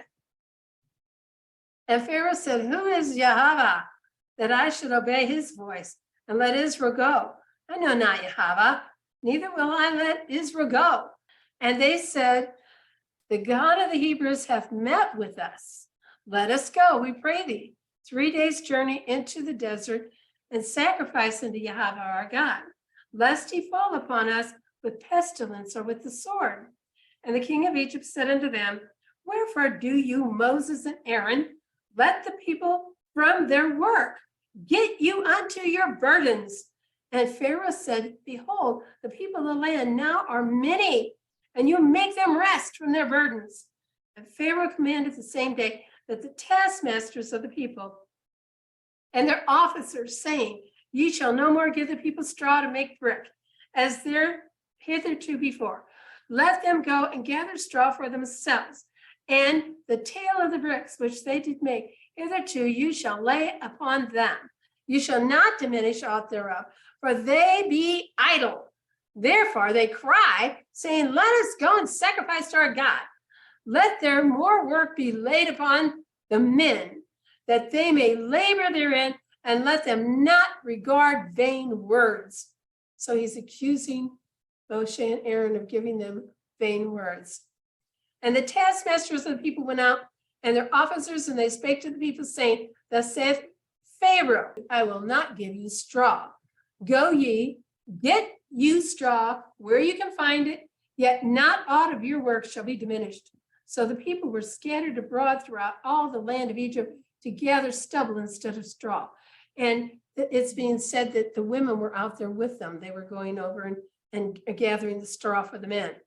And the taskmasters hastened them, saying, fulfill your work, your daily task. It's when there was straw. And the officers of the children of Israel, which Pharaoh's taskmasters had set over them, were beaten. These are other Hebrews. The taskmasters are Hebrews, but Pharaoh's taskmasters are beating them and demanded, wherefore have you not fulfilled your task in the making brick both yesterday and today as heretofore? Then the officers of the children of Israel came, and they cried to Pharaoh, saying, wherefore dealest thou thus with thy servants? There is no straw given unto thy servants. And they say to us, make bricks, and behold, thy servants are beaten. The fault is in your own people. And he said, you are idle. You are idle. Therefore you say, let us go and do sacrifice to the Yahweh. Go therefore now and work, for there shall no straw be given you, yet shall you deliver the tale of bricks. And the officers of the children of Israel did see that they were in an evil case. After it was said, you shall not diminish aught from your bricks for your daily task. And they met Moshe and Aaron, and they stood in the way as they came from Pharaoh. And they said to him, the Lord look upon you and judge, because you have made our Savior to be abhorrent in the eyes of Pharaoh and in the eyes of his servants, to put a sword in their hands to slay us. And Moses returns unto the Lord, and he says, Lord, wherefore hast thou so evil entreated this people? why is it that thou hast sent me? For since I came to Pharaoh to speak in thy name, he hath done evil to this people, neither hast thou delivered thy people at all. And the very last verse is in 6:1. And then the Lord said to Moshe, now shalt thou see what I will do to Pharaoh, for with a strong hand shall he let them go, and with a strong hand shall he drive them out of his land. He's saying, I will make this even harder for us in the end. When plagues begin to come, when things begin to happen, we will be blamed for that. The witnesses will be blamed. Instead of people repenting, they will be blamed for whatever's coming. So we saw a video this week. It was on Skywatch News, and he was quoting from the magazine, and he said, they are asking for those that have taken the poison to have an apology from those who did not take the poison, because we weren't faithful in telling them what they were getting into. Even though we were deplatformed and we were called all kinds of names and made accusations and lost friends over it, because we did try to warn them. But now they think they need an apology because they see that some evil has come from that, and that we should have paid attention to that and made sure that they heard what we were saying. Again, being blamed. That was on Skywatch News.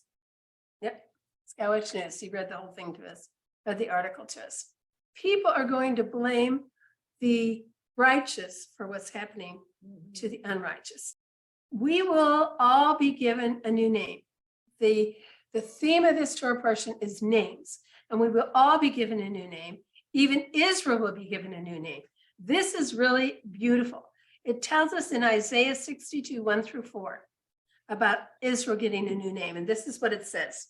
For Zion's sake will I not hold my peace, and for Jerusalem's sake I will not rest until the righteous thereof go forth as brightness, and the salvation thereof as a lamp that burneth.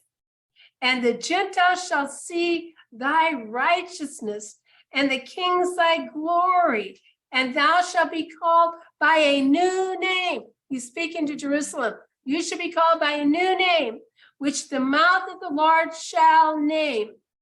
Thou shalt also be crowned of glory. You will be a crown of glory in the hand of Yahweh, and a royal diadem in the hand of God. Thou shalt no more be termed forsaken, neither shall thy land anymore be termed desolate, but thou shalt be called Hepzibah, and thy land Beulah. And we are also given a new name. So it means they're going to be called beautiful. He's given us a new name in Revelations 2:17. He that hath an ear, let him hear what the Spirit saith unto the churches. To him that overcometh will I give to eat the hidden manna, and will give him a white stone, and in the white stone a new name written, which no man knoweth, saving he that receives it. Each name will be specific to you and how you overcame by the blood of the Lamb. Amen. And then in Philippians 2:5-7-8, it says, let this mind be in you, which was also in Yeshua Messiah, who being in the form of God, thought it not robbery to be equal with God, but made himself of no reputation. That's our model, no reputation. And took upon himself the form of a servant, our model, we are servants, and was made in the likeness of men. And being found in fashion as a man, he humbled himself, our model. We humble ourselves, and became obedient. We become obedient unto death, even the death of the cross. Wherefore, God has highly exalted him and given him a name which is above every single name. So for us, with him being our example, we're to be dying daily. And even unto death, if that's what it's called for. This is our model: selfless love and humility and loving others. We are in him, and we are to have his mind in us. To live out Torah is to do acts of kindness and to follow the example of our master, Yeshua. So, Father, we thank you that you've made us a people, that you've made a way for us, just like you made a way for Israel in the wilderness, that you've made a way for us to be with you. We thank you for your name. We thank you that you have placed that name upon us, that you left and you said, if we ask anything in your name, that you will do it. If we ask anything in your name according to your will, that you will hear us. And if you hear us, we will have our petitions that we've asked. Father, we thank you. That's from 1 John. We thank you, Father, that you hear our words, that you see our situations that we're living in. You hear our groanings as we look at our government and our world and our nations and see how they're following darkness and not light, that they're falling away from you, that we plead, Father, that we want to return. We want our judges to be restored as in the beginning. We want righteousness to prevail. We want our country to turn around and say, the rest of the world can do this, but we're not doing it. We want America to stand up. We want the godly people in this nation to be heard. We want their voices to be heard. We want you to come down and to judge and to deliver and to turn this whole thing around. Father, I know that what your word says, I know there's a lot of things that are here to come yet. And so in our humble way, teach us how to face every circumstance and every situation and to make the very best of it. And in the process of it, that we grow, that we become strong, and that we bring others into the kingdom of God. Because your word says that when we pray, we're supposed to say, thy kingdom come, thy will be done on earth as it is in heaven. Father, we pray for your kingdom to come on earth. We pray for the peace of Jerusalem. May prosperity be in their walls. Father, protect them and all those who lost loved ones in that synagogue massacre yesterday. Father, deliver your people. Come down and deliver your people like you have done before. And Father, we look for you. We look for the return of your son, Yeshua. And we thank you that our redemption is drawing nigh, that we look up and we know that you are hearing our cries, you're hearing our groans, and you're moved by compassion with what's going on in our lives. We thank you that you're a great teacher, that you love to teach us, and that, Father, we are constantly learning. Thank you, Father, for ears to hear, eyes to see, and a heart to receive what you're doing. So Yahweh bless you and keep you. Yahweh lift up his countenance upon you and be gracious unto you. Yahweh make his face to shine upon you and give you peace. From the Prince of Peace, the Shar Shalom, Yeshua HaMashiach, we bless you and we put the name of Yahweh upon you in Yeshua's name. Amen. Hallelujah. Praise the Lord. Thank you, Jesus.